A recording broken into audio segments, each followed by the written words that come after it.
Welcome back to Grow Joyfully. We're getting a head start on decorating for Christmas, which we always do, way ahead of time. Usually after my sweet daughter gets the Halloween decorations down, we start decorating for Christmas. Now outside, on the flag our little decorative flagpole that we have, we put a Thanksgiving flag, just so that people don't know how crazy that we are. So I just thought I'd show you a few of our decorations that we've started with, that my little grandkids really love being able to see every year. A lot of them have sentimental associations behind them, either for my kids or for me from my childhood. So I just thought maybe you would enjoy seeing a few of the decorations that we have.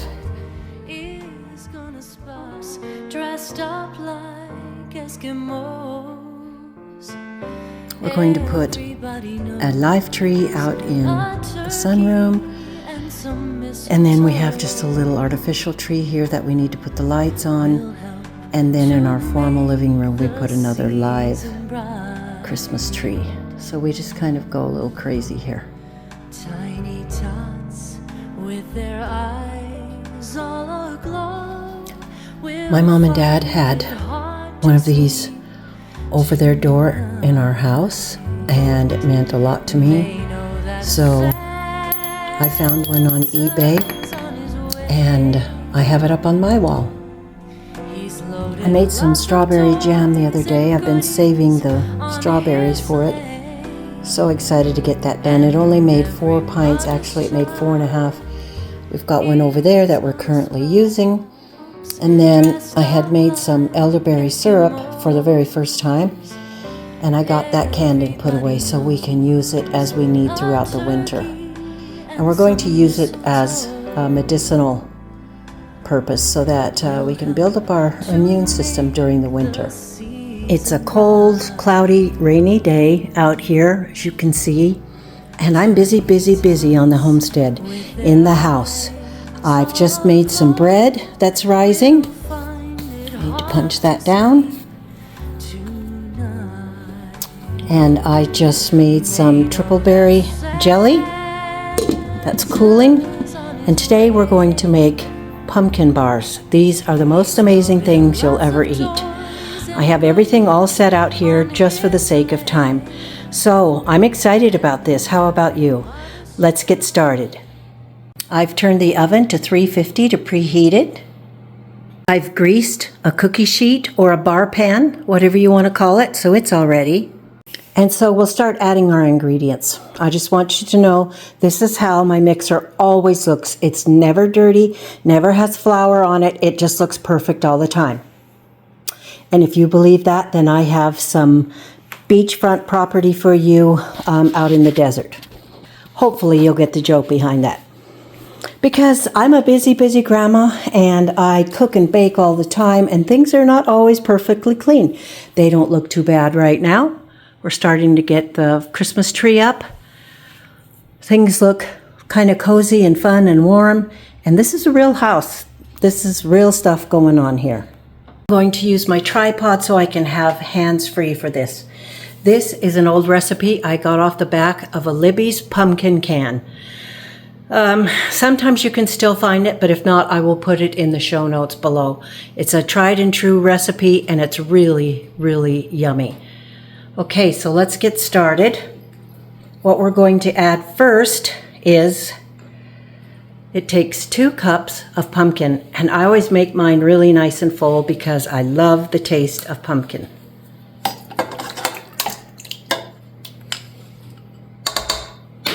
So we'll add the pumpkin.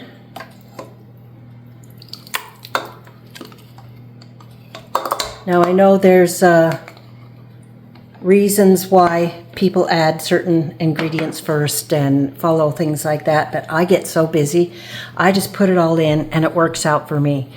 But today we're going to add the pumpkin, and then we're going to add the 2 cups of sugar.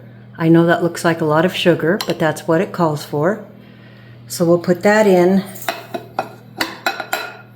And then I think we'll stir those up. This mixer's sitting in a position that's different from what I'm used to.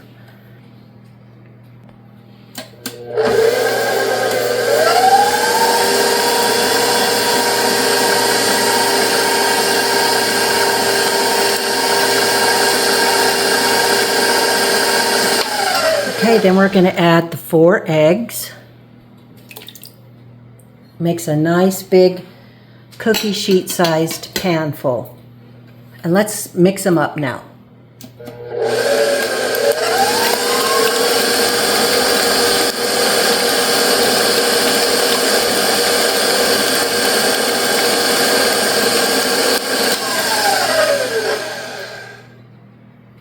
And then we add the 1 cup of oil. I use avocado oil. Let's mix it up.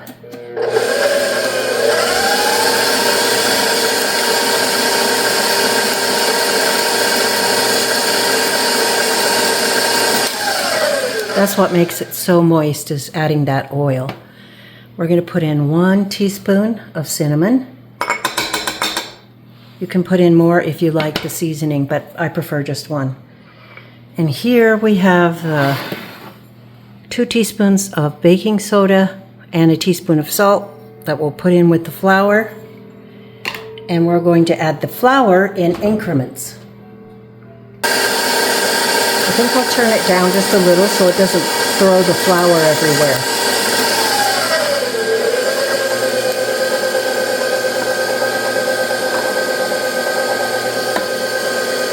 Let it stir that up.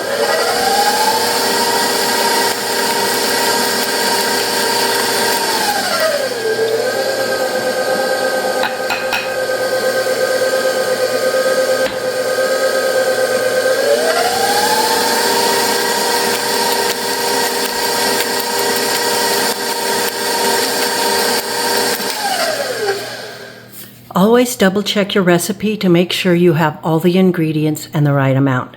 So this one calls for 1 can or 16 ounces of pumpkin, and I filled my cups right to the top. 2 cups of sugar, 1 cup of vegetable oil, 4 eggs lightly beaten, which I didn't beat, but they get beat when they get put in there. 2 cups of flour, and I sifted my flour just to make it even fluffier. 2 teaspoons of baking soda, 1 teaspoon of ground cinnamon, and 1 teaspoon of salt. And now it's all nicely mixed up, and then we're going to pour it into that cookie sheet or bar tray. Make sure you do a cleanup in between the steps. That way it's not so difficult when you're finished making your recipe. And you can see what you're doing. It's just a good idea. Time to pour it into the pan.